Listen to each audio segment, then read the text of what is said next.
Ko sinabit kayo doon sa sabitan ng karne? Opo, totoo po yun. Napakasinungaling mong tao ka, sarap mong... Huwag mo akong ganun-ganun lang sa tenga, uupakan kita. Maniwala ka sa akin. Tinawagan mo yung amo niya na si Jerry Ruiz. Hindi ko po At sinumbong mo na nandun si Aling Elvis sa barangay hall. Sabi na baka bayad ka sa amo, baka sinuhulang ka. Ang ginawa mo, sinurrender mo siya uli sa amo, napakawalang hiya mo.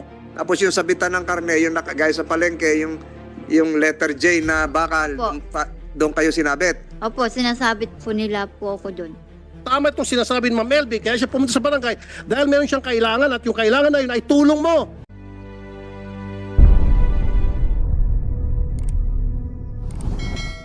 Bilang pangunahing may akda ng batas kasambahay, ako po ay lubos na nalulungkot na 10 taon pagkatapos na maisabatas ang batas kasambahay, meron na naman pang-aabuso at pagmamalupit na nangyari sa nating kababayan na kasambahay, si Aling LV Vergara, sa kamay na kanya naging amo na kapwa ating Pilipino. Halos parehas ang kanilang sitwasyon na dahil sa sobrang pananakit at pambubugbog ng kanilang among pinagsisilbihan, halos mabulag at mawala na sila ng paningin. Higit sa lahat, sila ay natanggalan pa ng dignidad. Yung una po, nung start ko po nung nagtrabaho ako doon, 2017, August 7 yun. Nung una po, pagpasok ko doon, kabait-bait po sa akin. Nung huli na po, nung nagkukunting mali lang po, nung 2020, sinasaktan na po ako. Kunting mali lang po, sinasaktan na po ako doon. Ang ginagawa po sa akin, itong tainga ko, suntok ng suntok po sa akin. Tapos po, yung pag konting mali po, yun, tuloy na tuloy po yung nananakit sa akin. Tinatagyakan, hinahampas. Tapos po, inuuntog sa freezer. Ano po? Sa freezer po, nakahigang freezer. Inuuntog po yung ulo ko sa CR. Tapos sa mga dingding kahit saan po. Sino unang nanuntok? Yung babae, lalaki? Yung pong babae. Kailan kayo nabulag ng paningin? Kailan kayo nawala ng paningin?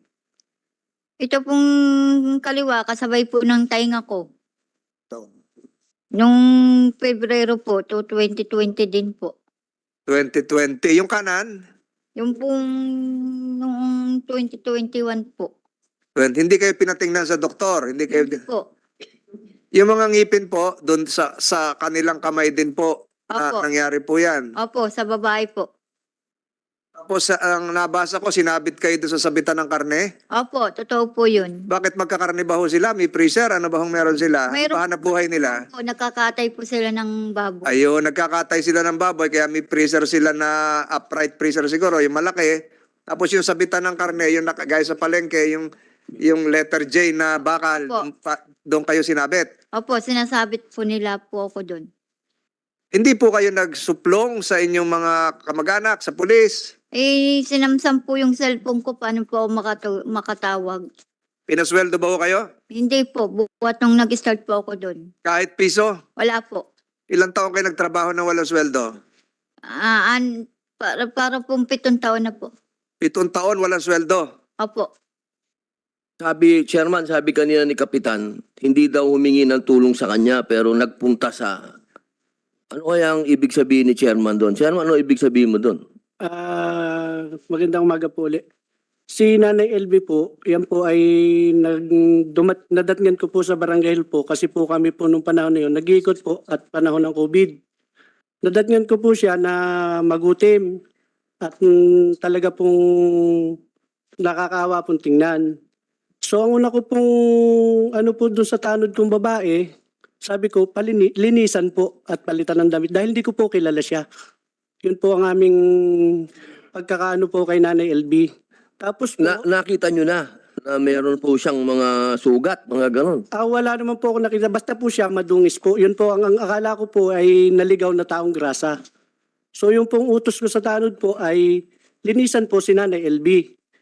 Tapos hindi pa po siya, sinasabi ko pa pong ganon, dumating na po yung amo niya na si Mr. Ruiz. Dumating yung amo niya o tinawagan mo yung amo niya? Hindi po sir, hindi po. Dito sa salaysay ni Aling Elvi, I'm sorry, Senator Padilla. Dito sa salaysay ni Aling Elvi, tinawagan mo yung amo niya na si Jerry Ruiz. Hindi ko po At sinumbong mo Na nandun si Aling LV sa barangay hall. Hindi ko po sinumbong yun sa Senator. Wala pong pagsusumbong. Marami po doon pong mga tao na kasama ko po na kami po yung naka-duty sa bahay. Paano malaman ng amo na nandun yung kasambahay? Ano po yun, nag-iikot po kami. Tamang pagdating po namin sa barangay hall po, naandun po si Nanay LB. Ma'am LV, Sasagutin mo pa yan, ha? Opo, Sorry, LB. Sir Tulfo. sabi niyo po na pumunta kayo sa barangay at nagsumbong, tama? Opo, totoo po yun. Sino pong sinumbungan niyo? Mga kasama niya po doon. Tapos nandun po siya doon sa loob ng City Hall. Nasa loob. Siya. Sinabi niyo po na sinasaktan kayo, kaya kayo nandun sa barangay. Opo, sabi ko po, ipakicheck po yung gamit ko dahil aalis na po ako doon. Nakatakas nga po ako. Doon nga po ako pumunta sa kanya. Okay. So nakatakas kayo, sinabi niyo sa kanya nakatakas ka, daladal mo yung gamit mo at sinabi niyo rin sa kanya na sinasaktan ka ng amo mo, tama? Opo, sabi ko po, pakicheck yung gamit ko. Baka po sabihin ng amo ko Nagnakaw. na nagnakaw ulit ako. Tama. Okay. Tapos, Napakasinungaling mong tao ka, sarap mong... Alam mo, napakasinungaling mo. Gusto mo, ilay detector test ka namin, payag ka.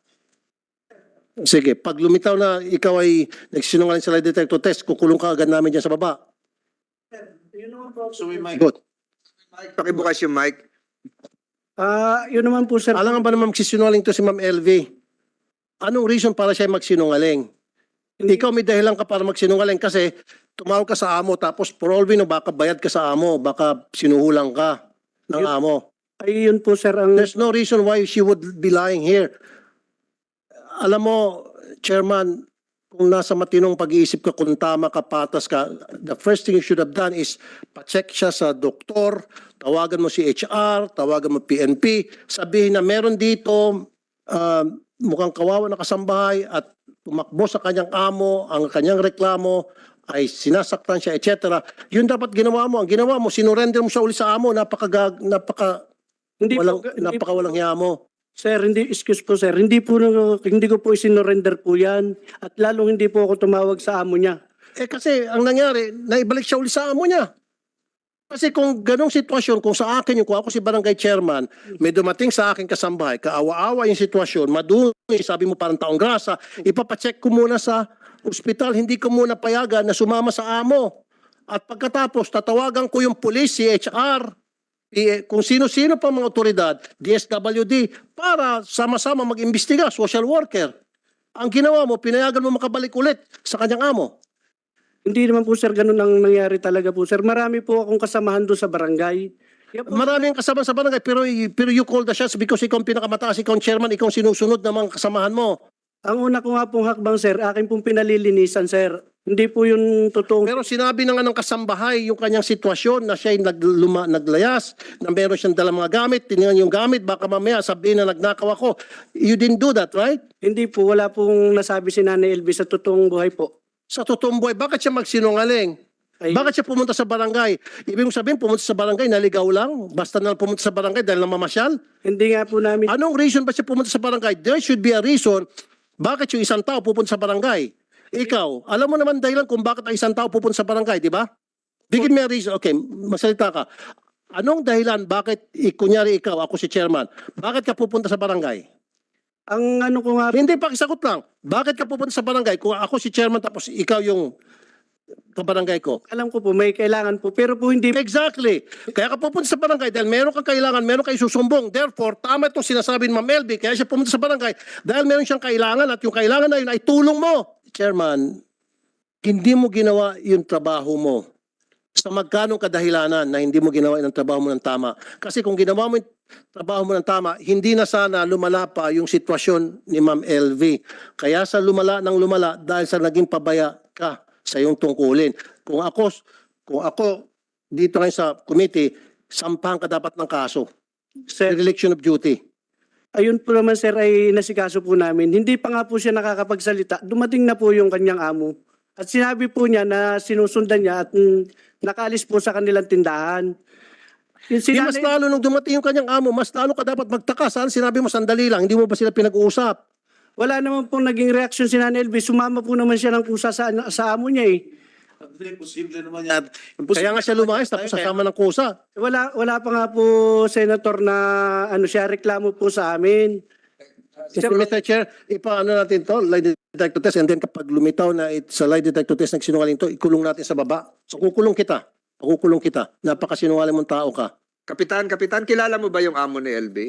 Ano po yun? May tindahan po sila. Yun lang po ang aming pagkakilala. Pero ni number po nila, wala po kami.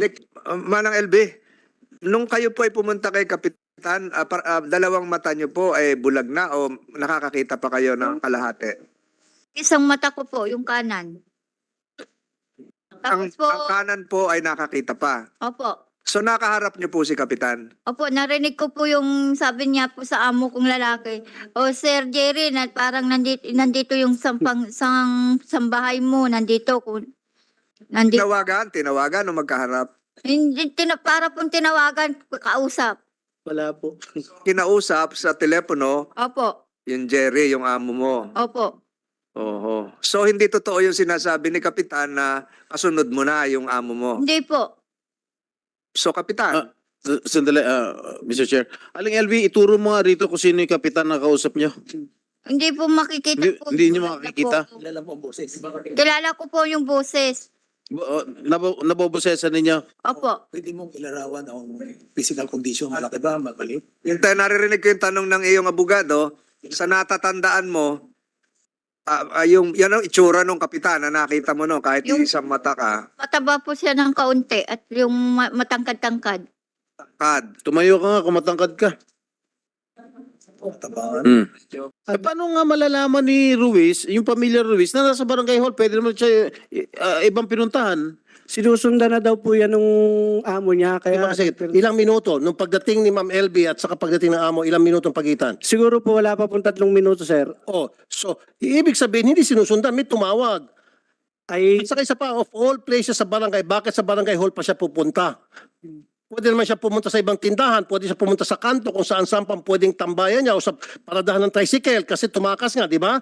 Bakit hindi pumunta sa paradahan ng tricycle, paradahan ng jeep? Bakit sa barangay pumunta? Kasi tinawagan mo, ungas ka talaga. Ulitin ko, madalas ka nang binubugbog, sinasaktan, lahat na ginagawa sa inuuntog ulo mo, tinutusok mata mo, etc. etc. And then, nagkaroon ka ng pagkakataon na makatakas. At nung makatakas ka, pumunta ka sa barangay. Anong unang lalabas sa bibig mo pagdating mo sa barangay? siyempre po, magre-reklamo po. Exactly. At yun ang ginawa niya. Na kinukontra mo ngayon, stupido. Hindi pa po nakakapagsalita po si Nanay LB. Nakaupo lang po yan nung dumating po ako. Ang una ko po... Hindi, ikaw na mismo nagsabi. Ang una mong gagawin, kung ikaw sa sitwasyon ni Ma'am LB, ay magreklamo galing na sa bibig mo eh. And that's exactly what she did. Pero hindi mo pinakinggan dahil tinawagan mong amo, tumutugma lahat na sinasabi ni Ma'am LB. Napakasinungaling. Ang sarap i-contempt ito, Hindi po. Mr. Chair. Di ba, bakit naman ang pinakinggan mo lang yung amo lang, hindi mo kinausap yung isa? Di ba automatic yon pakikinggan mo yung dalawang partido?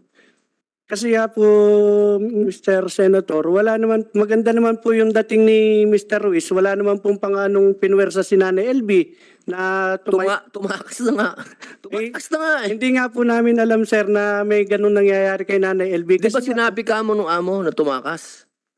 tumakas nga daw po kasi ang sabi niya, kaiba na yung ginagawa niya sa tindahan. Wala na daw pong... Kaya nga, pinakinggan mo yung amo pero hindi mo pinakinggan si nanay.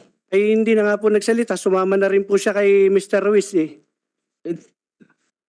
Dapat tinatanong mo, di ba? Di ba tinanong mo dapat? Di ba automatic yon pagka sa barangay, tatanungin mo yung dalawang partido? Di ba? Di ba ano po yan? Yan ang SOP? Ay yun po lang, sir, talaga ang naging pangyayari po sa Di, barangay. parang sinasabi mong hindi mo ginawa yung trabaho mo. Eh, ginawa ko po, sir, dahil Hindi mo kinausap. Di ba ang trabaho ng chairman, pakinggan mo yung dalawang partido? ay wala nga po sinasabi si Nanay LB. Hindi mo nga tinanong. Tinanong mo ba? Tinatanong po namin, hindi po siya Tinatanong mo si nanay. hindi po naimik. Nay, tinanong ka ba ni chairman? Tinanong kayo, nung nandun kayo. Po, hindi po. Hindi nga po namin, sir, alam na yan ay katulong ni Sir Jerry. Ang pagkakikita ko po sa kanya, akala ko po yung naligaw na taong grasa. Kasi nga po si Nanay LB, talagang medyo madumi yung kanyang katawan po. Hindi, alam mo na nga na hindi na nga siya taong grasa dahil dumating na nga yung amo eh, di ba? Ang ano dito, chairman, hindi mo ginawa yung trabaho mo. Dapat kasi tinanong mo din siya. kung ano po ba ang sitwasyon, ba't kayo nandito sa barangay. Natural yun eh. Yun ang una mo dapat ginawa, Chairman. Huwag mo akong ganun-ganun na sa tenga, uupakan kita. Maniwala ka sa akin.